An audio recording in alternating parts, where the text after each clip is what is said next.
harus adil. Jangan Hamas serang Israel, saudara diam. Bagian Israel balas baru bilang, oh Israel teroris segala macam. Kutuk Hamas juga dong. Lu main kutuk Israel terus. Tidak boleh begitu, tidak fair itu namanya. Ya.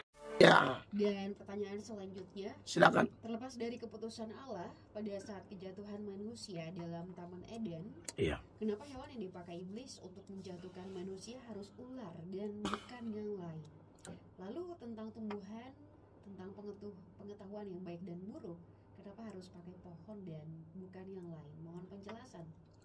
Jawabannya sederhana aja, itu otoritas Tuhan, itu hak prerogatif Allah. Dia mau pakai ular, dia mau pakai pohon. Pokoknya Tuhan bikin aturan apa, ikut saja sudah. Sebenarnya begitu simpelnya, ya.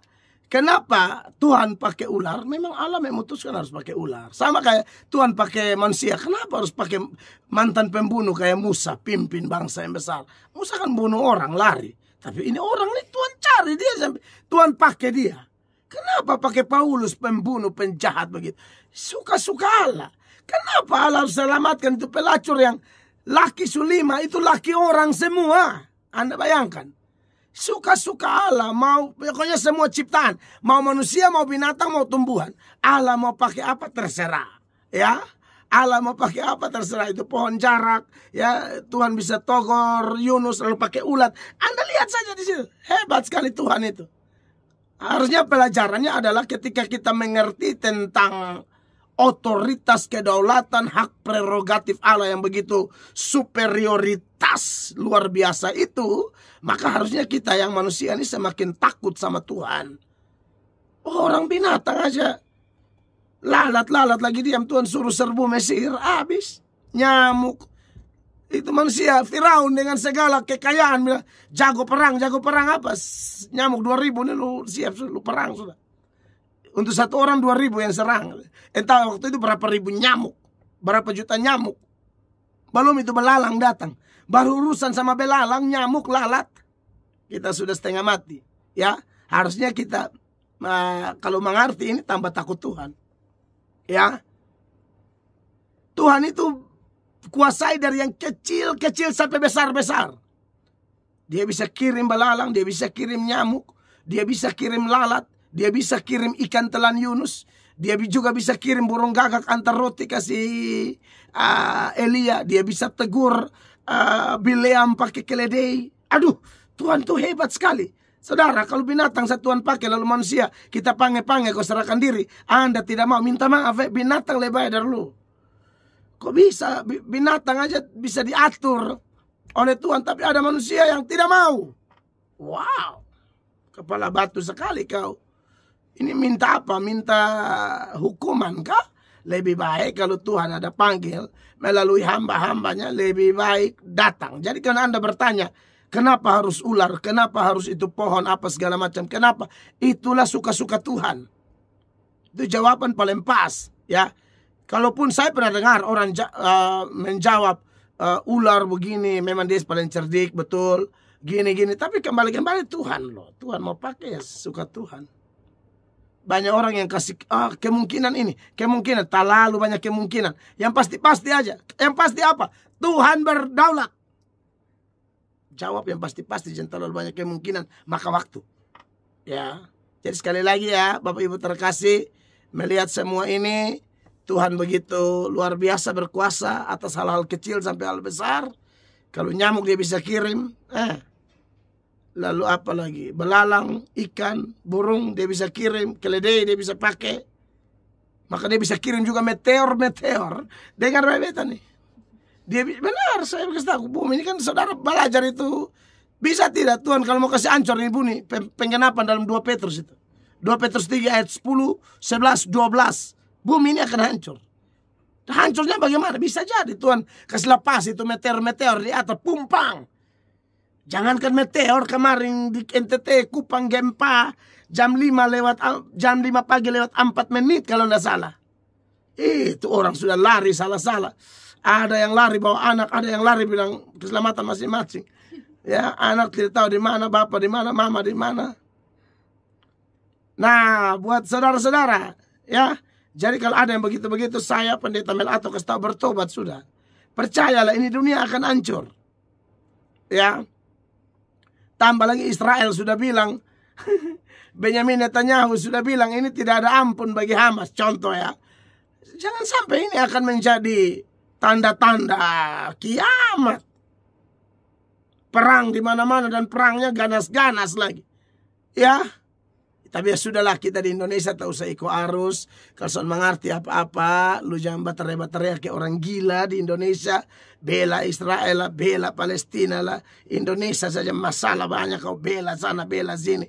Bela tapi tak usah bikin tersinggung orang. Kalau kau bela perdamaian kayak Indonesia nih. Ya, bilang, oh kita cinta damai. Ya cinta damai ya. Harus adil. Jangan Hamas serang Israel, saudara diam.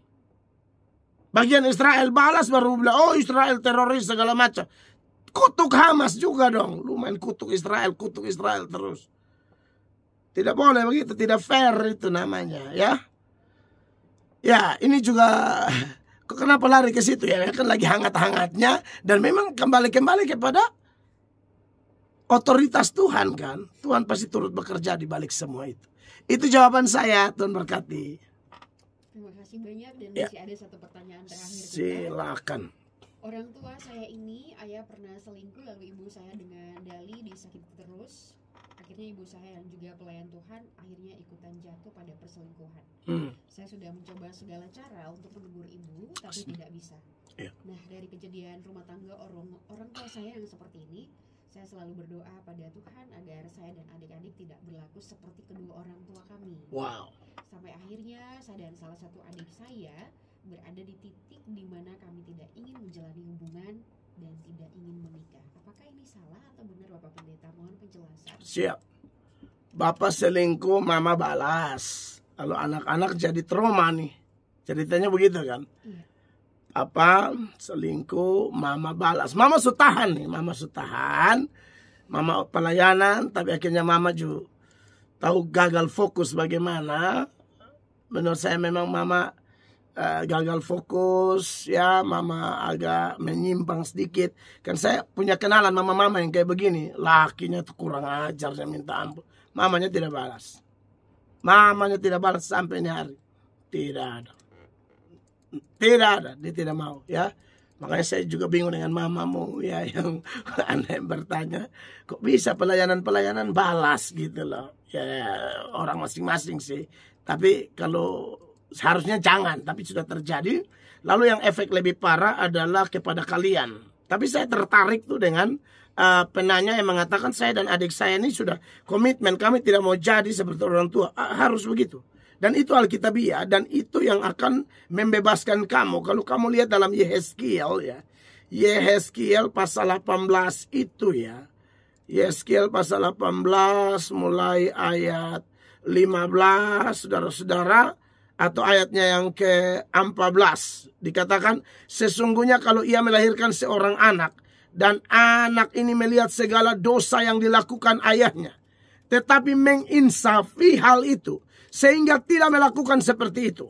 Ia tidak makan daging persembahan di atas gunung, dan tidak melihat kepada berhala-berhala kaum Israel, tidak mencemari istri sesamanya. Jadi ini ada contoh yang Tuhan pakai dalam Yehezkiel. Ada anak yang memang lihat orang tuanya bikin banyak dosa, salah satunya suka mencemari istri orang, selingkuh, ya. Tapi anaknya bilang, saya tidak mau seperti dia. Ini anak bagus ini. Ini anak luar biasa, ya. Lalu dikatakan di dalam ayatnya yang ke-17, yang masih kasih contoh lagi ya. Ini anak akhirnya menjauhkan diri dari dosa-dosa yang dilakukan orang tuanya. Menjauhkan diri dari kecurangan, tidak mengambil bunga, uang atau riba, melakukan peraturanku, ya, di ayat 17. Hidup menurut ketetapanku. Orang yang demikian tidak akan mati karena kesalahan ayahnya. Ia pasti hidup. 18. Ayahnya yang melakukan pemerasan, yang merampas sesuatu, yang melakukan hal-hal yang tidak baik di tengah-tengah bangsanya, sungguh ia akan mati karena kesalahannya. Tapi anak lolos. Jadi keputusan Anda itu bagus sekali, penanya. Harusnya begitu. Ya, jangan ikut orang tua yang model begitu. Lalu yang menjadi soal sekarang, Jadi kami juga mulai takut menikah. Itu benar atau tidak? Itu tidak benar. Akan menjadi benar kalau ternyata memang Anda tuh dikaruniakan selibat. Memang Anda dikaruniakan tidak menikah. Tapi kalau hanya itu traumatik kayak begitu, menurut saya jangan ya. Harus didoakan, tolak. Tidak semua orang begitu kok. Ya, tidak semua. Makanya kenapa dalam hal memilih jodoh, kita harus diajar oleh firman Tuhan. Pilih yang pertama, harus yang satu iman. Satu iman itu tanda dia sudah bertobat ya. Tidak bisa uji hanya 1 bulan. Ya, itu tidak cukup. Terus dekati, awasi, lihat, saling menilai ya. Kemudian tentu ada cinta.